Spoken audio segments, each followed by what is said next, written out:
പ്രിയ സുഹൃത്തുക്കളെ, തുറന്ന പുസ്തകം ഗ്രൂപ്പിൻ്റെ ലൈഫ് ടിപ്സിലേക്ക് ഹൃദ്യമായ സ്വാഗതം. ഒരിക്കൽ ലോകപ്രശസ്ത ചിത്രകാരനായ പാബ്ലോ പിക്കാസോയെ ഭരണാധികാരികൾ ക്രൂരമായി ശിക്ഷിച്ച് ചങ്ങലക്കിട്ട് ജയിലിലടച്ചു.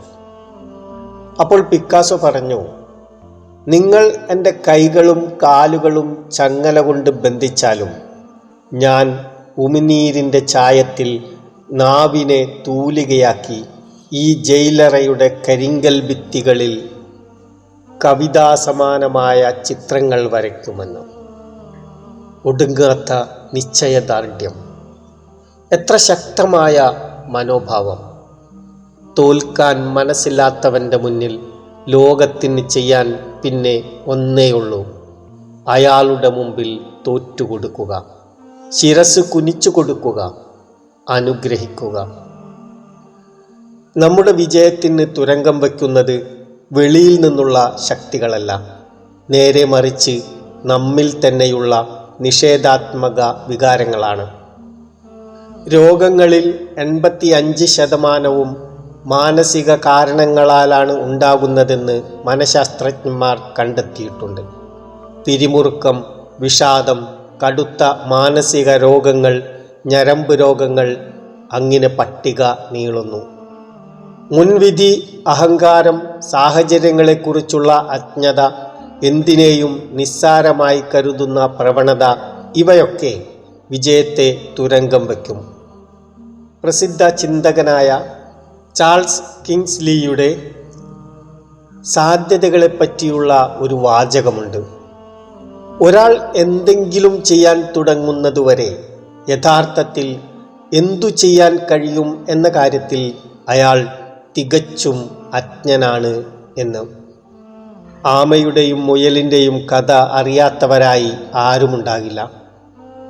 പണ്ട്, വളരെ പണ്ട്, ഒരു ആമയും മുയലും കാട്ടിൽ വെച്ച് കണ്ടുമുട്ടി.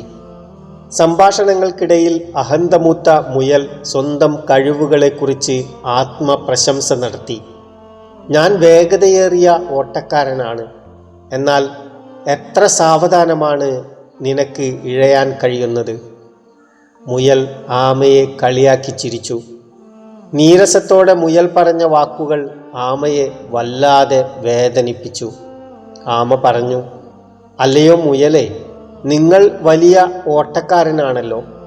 എങ്കിൽ ഞാൻ നിങ്ങളെ ഒരു ഓട്ടപ്പന്തയത്തിന് ക്ഷണിക്കുന്നു. ഓട്ടത്തിൽ ഞാൻ നിങ്ങളെ തോൽപ്പിച്ചിരിക്കും. ദൃഢനിശ്ചയത്തോടെ ആമ മുയലിനെ വെല്ലുവിളിച്ചു. ഇത് കേട്ട മുയൽ പൊട്ടിച്ചിരിച്ചു. അല്ലയോ ചങ്ങാതി, നിങ്ങൾ ശരിക്കും ഒരു വിഡ്ഢി തന്നെ. എത്ര നേരം കൊണ്ടാണ് നിങ്ങൾ അല്പമെങ്കിലും ഇഴഞ്ഞു നീങ്ങുന്നത്? എന്നിട്ടും നിങ്ങൾ എന്നെ വെല്ലുവിളിക്കുകയോ? എങ്കിലും ഞാൻ നിങ്ങളുടെ വെല്ലുവിളി സ്വീകരിച്ചിരിക്കുന്നു. അങ്ങനെ മത്സരത്തിൻ്റെ ദിവസമായി. മുയലിന് ആമയെ നിഷ്പ്രയാസം തോൽപ്പിക്കാൻ കഴിയുമെന്ന കാര്യത്തിൽ ആർക്കും സംശയമില്ല. അവർ ആമയുടെ ഗതിയോർത്ത് അതിനെ പരിഹസിച്ചു. വിചിത്രമായ ഈ മത്സരം കാണാൻ സിംഹരാജനും കാട്ടിലുള്ള എല്ലാ മൃഗങ്ങളും എത്തിച്ചേർന്നു. അതാ മത്സരം ആരംഭിച്ചു. ശരത്തിൻ്റെ വേഗതയിൽ മുയൽ കുതിച്ചുവാഞ്ഞു. അതേ നിമിഷം തന്നെ ആമയും സാവധാനത്തിൽ കരുതലോടെ ഇഴയാൻ തുടങ്ങി. ഏറെ ദൂരം ഓടിക്കഴിഞ്ഞപ്പോൾ മുയൽ തിരിഞ്ഞു നോക്കി. ആമ ഏറെ പിന്നിലാണ്. ആ നിസ്സാരൻ എന്തായാലും എൻ്റെ ഒപ്പം എത്താൻ പോകുന്നില്ല.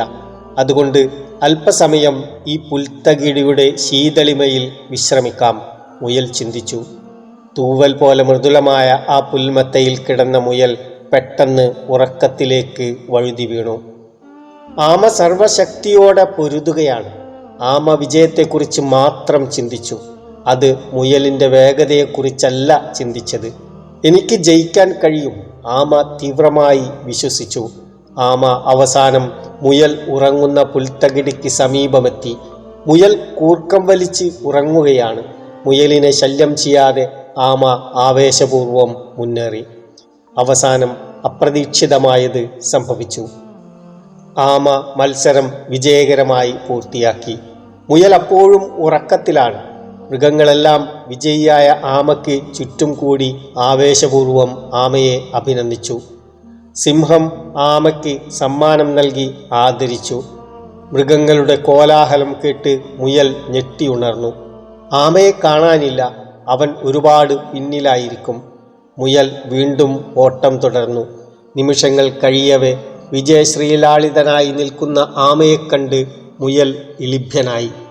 ഓട്ടം പോലും തികയ്ക്കാതെ പരാജിതനായി നിൽക്കുന്ന മുയലിനെ മൃഗങ്ങളെല്ലാം പരിഹസിച്ചു. അപമാനം സഹിക്കവയ്യാതെ മുയൽ കാട്ടിനുള്ളിലേക്ക് കുതിച്ച് അപ്രത്യക്ഷമായി. ലോകത്തിന് വേണ്ടത് വിജയികളെയാണ്, ധീരന്മാരെയാണ്. കഴിവുറ്റവരോ വേഗതയേറിയവരോ അഹങ്കാരികളോ അല്ല വിജയം കൈയടക്കുന്നത്. ആവേശപൂർവം തന്നെ കൊണ്ട് കഴിയും എന്ന് വിശ്വസിക്കുന്നവരാണ് വിജയേതിഹാസമാകുന്നത്. മുയൽ ശക്തനാണെങ്കിലും നിഷേധാത്മക മനോഭാവമാണ് അതിൻ്റെ പരാജയത്തിന് കാരണമായത്. എന്നാൽ ദുർബലനെങ്കിലും ക്രിയാത്മക മനോഭാവം വെച്ചു പുലർത്തിയ ആമ വിജയം വരിച്ചു. മത്സരത്തിൽ എതിരാളിയെ നിസ്സാരമായി കണ്ട മുയലിൻ്റെ മനോഭാവമാണ് അതിൻ്റെ പരാജയത്തിന് കാരണമായത്. നന്ദി.